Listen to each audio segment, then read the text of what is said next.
Friends, welcome to Sathya's life style channel. இன்றைக்கி நம்ம பார்க்க போகிற ரெசிபி வந்து ஒரு ஸ்வீட் ரெசிபி தான் பார்க்க போகிறோம். தேங்காய் திரட்டு பால் தான் இன்றைக்கி நம்ம பார்க்க போகிறது. ரொம்ப ஈஸியாக பண்ணுற ஸ்வீட்டு, டேஸ்ட்டும் சூப்பராக இருக்கும். நம்ம வந்து கீயில் முந்திரி பருப்பு, திராட்சை, தேங்காய் எல்லாம் ஃப்ரை பண்ணி போடுறது, நல்லா ஒவ்வொரு பைட்டில் அது கிடைக்கும் போது டேஸ்ட் அவ்வளோ சூப்பராக இருக்கும். இந்த ரெசிபி எப்படி பண்ணலான்றதை பார்க்கலாம். இந்த தேங்காய் திரட்டு பால் பண்ணுறதுக்கு நான் வந்து 1 கப் போல் தேங்காய் எடுத்து வச்சுருக்கேன். பின்னாடி உள்ள ப்ரௌன்லாம் எடுத்துகிட்டு இது மாதிரி எடுத்து வச்சுருக்கேன். இதை வந்து நம்ம மிக்சியில் இப்போ அரைச்சி எடுத்துக்க போகிறோம். இந்த தேங்காவை நான் சும்மா ட்ரையாக இப்படி எடுத்து அரைச்சி வச்சுருக்கேன். இது கூட 2 ஏலக்காய் சேர்த்துக்கிறேன். 1 ஸ்பூன் அளவுக்கு அரிசி மாவு சேர்த்துக்கிறேன். இதில் நம்ம இப்போ கொஞ்சமாக தண்ணி ஊற்றி நல்லா இதை வந்து ஃபைன் பேஸ்ட்டாக அரைச்சி எடுத்துக்கலாம். தேங்காய் இந்த மாதிரி நம்ம ஃபைன் பேஸ்ட்டாக அரைச்சாச்சு. இப்போ வந்து நம்ம இந்த ஸ்வீட்டை பண்ண ஆரம்பிச்சிடலாம். ஸ்வீட் பண்ணுறதுக்கு நான் வந்து கடாயில் 1 குழிக்கரண்டி போல் நெய் எடுத்திருக்கேன். இது நல்லா உருகட்டும். நெய் நல்லா உருகி வந்துருச்சு. நான் வந்து கொஞ்சமாக முந்திரி பருப்பு ஆட் பண்ணிக்கிறேன். இந்த முந்திரி பருப்பை நம்ம நல்லா செவக்க வறுத்துக்கலாம். அதோடய நான் கொஞ்சமாக தேங்காய் இந்த மாதிரி பீசஸாக கட் பண்ணி வச்சுருக்கேன், அதையும் ஆட் பண்ணிக்கிறேன். இது ரெண்டுத்தையுமே கொஞ்சம் நல்லா வாசம் வர அளவுக்கு ப்ரௌனாக வறுத்துக்கலாம். நம்ம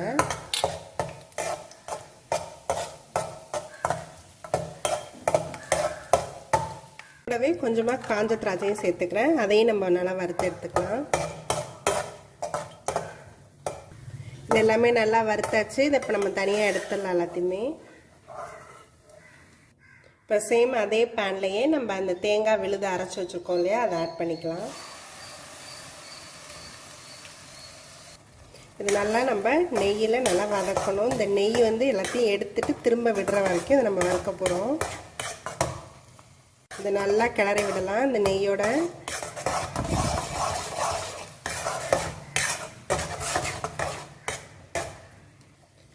இது நல்லா ஒரு 2-3 மினிட்ஸ் போல் இந்த நெய்யிலே கொஞ்சம் நல்லா வதக்கலாம். அதுக்கு பிறகு நம்ம நாட்டு சக்கரை சேர்க்கலாம். நான் வந்து 1 கப் தேங்காய் எடுத்திருந்தேன், 3/4 கப் கிட்ட நாட்டு சக்கரை எடுத்திருக்கேன். இது வந்து நல்ல ஸ்வீட்டாக இருக்கும், அதனால் 3/4 கப் போடுறேன். நீங்கள் வந்து ஸ்வீட்டு கம்மியாக இருக்குன்னா 1 கப் வரைக்கும் ஈக்குவலாக கூட சேர்த்துக்கலாம்.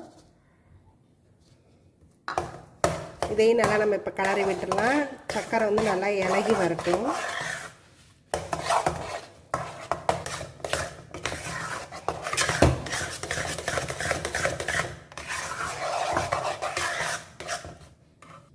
ஒரே 1 பிஞ்சு சால்ட் சேர்க்குறேன்.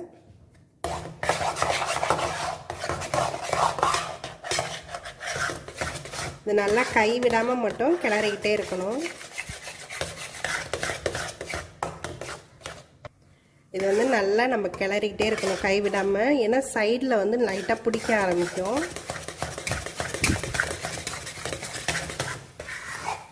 எல்லா சைடும் எடுத்து விட்டு நம்ம கிளறிக்கிட்டே இருக்கணும். கொஞ்சம் மீடியம் ஃப்ளேம்லேயே வச்சு நம்ம பண்ணோம்னா கரெக்டாக இருக்கும். இதில் வந்து லாஸ்ட்டாக இந்த நெய் எல்லாம் வந்து சைடில் வர வரைக்கும் இது வந்து நம்ம கிளறணும்.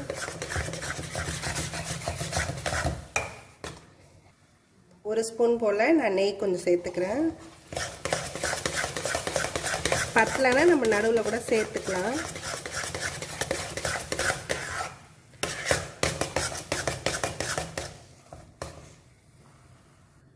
இது நல்லா சுருண்டு வர ஆரம்பிச்சிடுச்சு, நல்லா கெட்டியாகவும் ஆயிடுச்சு. இதுதான் பதம். இதோட நம்ம நிறுத்திடலாம். நெய்யில் வறுத்து வச்சுருந்தா இந்த முந்திரி திராட்சை எல்லாத்தையும் இதில் ஆட் பண்ணிக்கலாம்.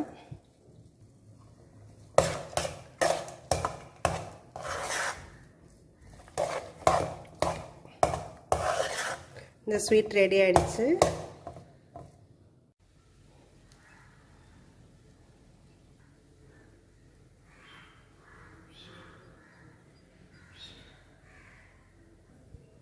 இந்த தேங்காய் திரட்டுப்பால் ரெடி ஆகிடுச்சு. இது ரொம்ப ஈஸியாக மேக் பண்ணுறது தான். நம்ம தேங்காய் அரைச்சி ரெடி பண்ணிட்டோம்னா 1/2 அன் ஹவரில் இந்த ஸ்வீட்டை ரெடி பண்ணலாம். டேஸ்ட்டும் நல்லா சூப்பராக இருக்கும். தேங்காய் அந்த கீ எல்லாம் சேர்ந்து நல்லா ஸ்மெல்லே சூப்பராக இருக்கும். டேஸ்ட்டும் நல்லாயிருக்கும். அரிசி மாவு எல்லாம் சேர்த்துருக்கிறதுனால நல்லாயிருக்கும் இந்த டேஸ்ட்டு. நடுநடுவில் அந்த தேங்காய் வந்து நம்ம கீயில் ஃப்ரை பண்ணி போட்டிருக்கிறதுலாம் ஒரு பைட்டில் கிடைக்கும் போது இது அட்டகாசமாக இருக்கும் டேஸ்ட்டு. இதை நீங்களும் செஞ்சு பாருங்கள் உங்கள் வீட்டில். வீடியோஸ் எல்லாத்தையும் பாருங்கள். மறக்காமல் எங்கள் சேனலை சப்ஸ்கிரைப் பண்ணுங்கள். தேங்க்யூ ஃபார் வாட்சிங்.